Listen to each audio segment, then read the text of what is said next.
Converse of mid point theorem. ये theorem NCERT में हमें थ्योरम 8.9 पे दे रखी है। तो क्या कहती है ये theorem? The line drawn through the mid point of one side of a triangle parallel to another side bisect the third side. हमारे पास एक ट्राइंगल है ABC। E क्या है? मिड पॉइंट है AB का। नाउ यहां से हमने एक लाइन ड्रॉ करी है जो कि पैरेलल है BC के।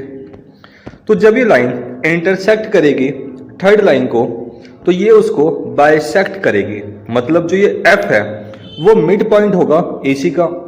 या फिर हम यह भी बोल सकते हैं कि जो AF है और जो CF है वो एक दूसरे के इक्वल होंगे। तो आइए देखते हैं इस थ्योरम को हम प्रूफ कैसे करते हैं। तो हमें क्या दे रखा है? हमें दे रखा है कि ABC क्या है? एक ट्राइंगल है। E मिड पॉइंट है AB का एंड जो EF है वो पैरेलल है BC के।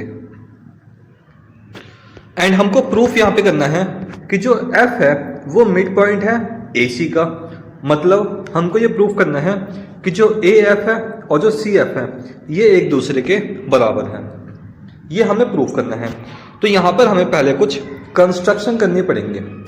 हमने क्या किया?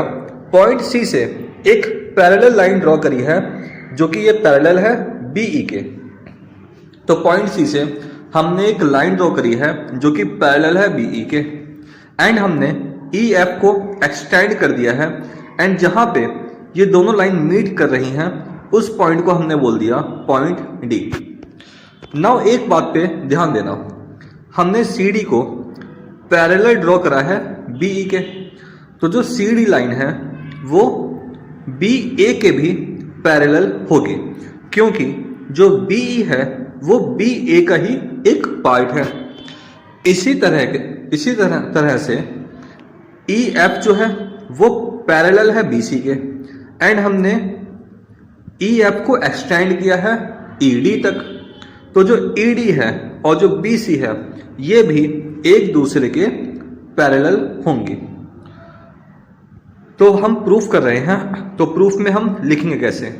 जो ED है और BC है ये एक दूसरे के पैरेलल हो जाएंगी एंड जो BE है और जो CD है ये एक दूसरे के पैरेलल हो जाएंगी एंड रीजन है इसका बाय कंस्ट्रक्शन। नाउ जो EBCD हमारा क्वाड्रिलेटरल है ये कैसा हो जाएगा? ये पैरेललोग्राम हो जाएगा क्योंकि यहाँ पे अपोजिट साइड कैसी हैं? एक दूसरे के पैरेलल है। BE और CD पैरेलल है, ED और BC पैरेलल है। तो अपोजिट साइड यहाँ पे पैरेलल है, इसीलिए जो EBCD है वो क्या हो गया? वो हमारा पैरेललोग्राम हो गया। नाउ पैरेललोग्राम में जो अपोजिट साइड होती हैं वो एक दूसरे के इक्वल होती हैं। तो जो BE है और जो CD है ये एक दूसरे के इक्वल होंगी क्योंकि ये अपोजिट साइड है पैरेललोग्राम की एंड इसको हमने बोल दिया स्टेटमेंट 1। नाउ जो E है वो मिड पॉइंट है AB का। तो BE और AE ये एक दूसरे के इक्वल होंगे एंड ये हमें गिवन है। इसको हमने बोल दिया स्टेटमेंट 2। नाउ अगर हम स्टेटमेंट 1 और स्टेटमेंट 2 को देखें तो यहां पे दे रखा है BE CD के बराबर है, ये स्टेटमेंट 1 में दे रखा है एंड स्टेटमेंट 2 में है BE और AE बराबर है। तो इसका मतलब क्या हुआ? जो AE और CD हैं वो भी एक दूसरे के बराबर हो जाएंगे एंड इसको हमने बोल दिया स्टेटमेंट 3। तो स्टेटमेंट 3 में हमने लिख दिया CD और AE एक दूसरे के बराबर है। नव आप ट्राइंगल देखो, ट्राइंगल AFE और ट्राइंगल CFD। हम इन दो ट्राइंगल को देखते हैं।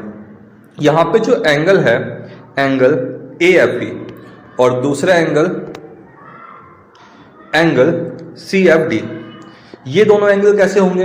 ये एंगल होंगे वर्टिकली अपोजिट एंगल। तो ये दोनों एंगल इक्वल हो जाएंगे। हमारी जो लाइन है AB और CD ये पैरेलल लाइन है। AC क्या हो गई? यहाँ पे ट्रांसवर्सल हो गई। तो जो हमारा एंगल है एंगल EAF और एंगल DCF, ये एक दूसरे के इक्वल हो जाएंगे क्योंकि ये कैसे एंगल हैं, ऑल्टरनेट इंटीरियर एंगल्स हो गए।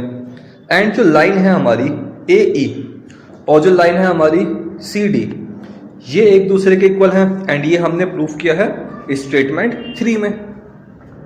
तो by the property angle angle and side, angle angle side से हम ये प्रूफ कर सकते हैं कि जो हमारा ट्रायंगल AFE है एंड जो ट्रायंगल हमारा CFD है ये एक दूसरे के कॉन्ग्रेंट हैं एंड रूल हमने लगाया है एंगल एंगल साइड, या फिर हम बोल सकते हैं AAS। तो जब ये दोनों ट्रायंगल एक दूसरे के कॉन्ग्रेंट प्रूफ हो गए तो जो AF है और CF है ये एक दूसरे के इक्वल हो जाएंगे बाय CPCD। तो यहां से हमने प्रूफ कर दिया कि जो AF है एंड CF है ये एक दूसरे के इक्वल है एंड देयरफॉर जो F जो होगा वो मिड पॉइंट हो जाएगा AC का। तो मुझे उम्मीद है कि आपको आज का वीडियो पसंद आया होगा। अगर वीडियो पसंद आया हो तो प्लीज़ चैनल को सब्सक्राइब करें, वीडियो को लाइक करें। Thank you.